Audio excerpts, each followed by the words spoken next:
Episodi ya kwanza inaanza kwa kutambulisha mhusika mkuu, kijana mwenye maisha magumu na aliyekata tamaa kidogo kutokana na changamoto nyingi alizopita. Anaonekana kama mtu asiye na mwelekeo na mara nyingi anaishia kufanya maamuzi mabaya yanayomwingiza kwenye matatizo.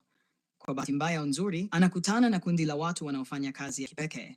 Wanasaidia wagonjwa mahututi kutimiza matamanio yao ya mwisho kabla ya kufariki. Hapa ndipo anaanza kuingia kwenye mazingira mapya kabisa, tofauti na maisha yake ya awali. Awali, anakuwa na mtazamo wa kutojali, akiona kazi hiyo kama kitu kisicho na maana.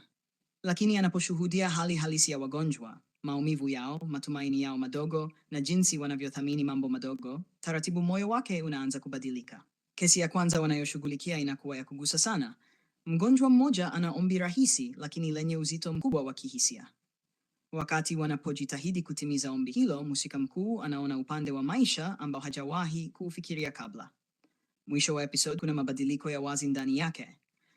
Bado hajabadilika kabisa, lakini tayari ameanza kuona thamani ya maisha na watu wengine.